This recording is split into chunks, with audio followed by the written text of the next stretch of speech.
Hi, me again.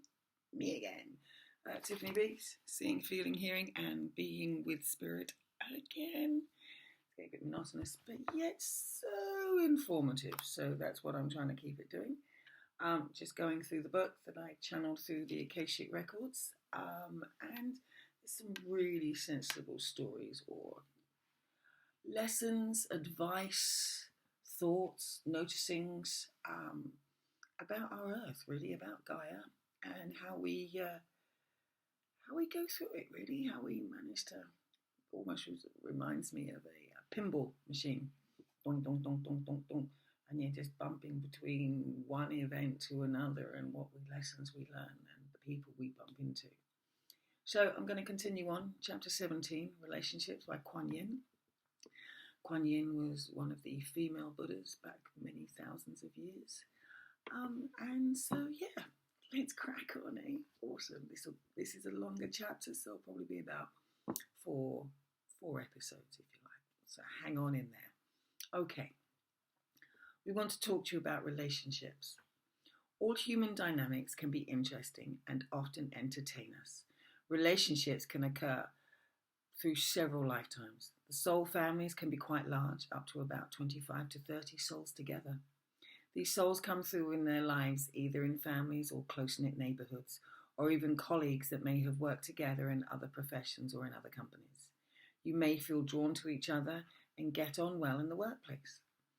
Many even form allies with you, and what you notice is that you will meet in the canteen or in the meetings, and there will be a feeling of being drawn towards each other.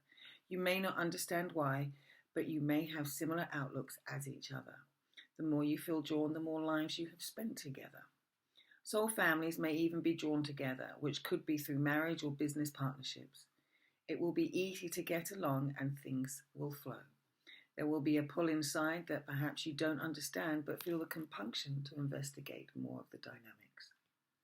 Families can be drawn together through marriage as well, and it doesn't matter which gender, as it is only about the soul's journey. Not about gender. It is about how far you are through your lives, how far you have come, and how you are learning your lessons to be a better person.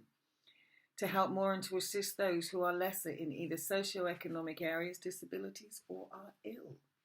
If you are drawn to these others, then perhaps it is to help and offer unbiased and unconditional love and understanding.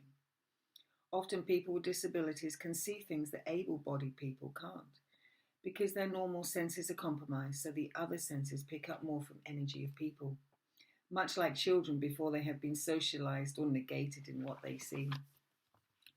Dynamics of parents and children in the immediate family will have lived together several times over and are destined to continue their lives together. The dynamics are also changed in order for you to experience all forms of relationships. Parent and child, siblings, cousins can become siblings or in sequential life, and parents can become children to their children. So the dynamics swap and change to work out the lessons that need to be learned. Children who meet in schools that make lifelong friendships will have met before and lived alongside each other.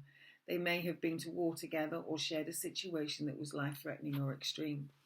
These factors often bring these souls together and share another time. Up in Source, these souls hang out together. They seem to gravitate towards each other, in Source and on Earth. With extreme feelings and adrenaline flowing, these heightened states bring people together towards a common goal, fighting for freedom, demonstrating on the streets of a city, or going into jail and fighting for survival and a place in the pecking order. Alliances are often made and are often kept due to the extreme conditions that they came together under. Relationships between people can move and change like a body of water. They can flow without any conflict like a river or a lake, where things are as they should be. However, like a lake, the water eventually flows out through the exit, and then the river may get a little turbulent. Again, much like relationships. Very few dynamic relationships are all about smooth sailing. This is about lessons and maturity as the soul learns how to deal with speed bumps or rocks in the river's path.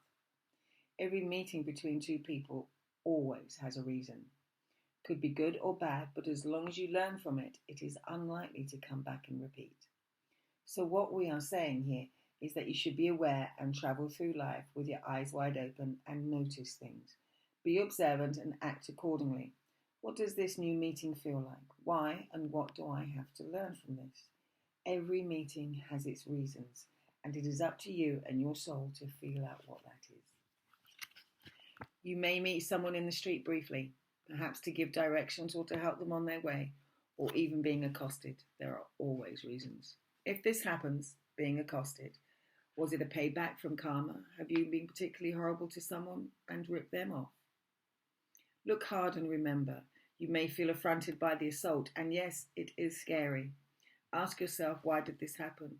What can you see, if anything, to learn? It could be to find compassion for others, to feel how it is for those who are less fortunate and are often bullied. Were you a bully back at school? Also, karma has no notion of time, and this event can come back and remind you of the learning journey that you are on. Or it could be that the assaulter has strayed off their path and you are in the wrong place at the wrong time. However, look on it as a learning moment to be able to see and feel true compassion for yourself and others. Was it meant for you or not? Only you and your soul will know.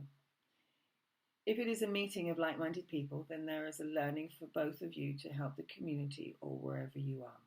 Office, orchard, farm, factories, all apply. It doesn't matter where it is. If you get held up on the street or get to give someone directions, then help, as there is a reason why they stopped you to ask. Help them as best you can. The reason may not be apparent to you at first, but it may later. We may be setting you up for another meeting with them in that life or the next. It may have just been a preliminary meeting to set the foundations of what will happen in the future. You just don't know. However, those of you who are through a lot of their lives will begin to realize this of meetings and random people. This is a reason. Trust us. So that gives you something to think about as well. I pick up this book because technically I didn't write it. It came from the Acacia Records and the Grandmasters. And every time I pick this up, I always learn something more. Humbling, noticing what's around and reasons why I have it. Just keeping the kind of big picture in sight, if you like. Don't get sucked into the vortex of emotion. Sense and notice your feelings about these different dynamics of relationships. All right, that's a bit blah, blah, blah-ish, isn't it? So I'm going to leave you with that. I'll be back again with the second part of chapter 16. Tiffany_balancing health and beingthespirit.com. Peace, love, and money being.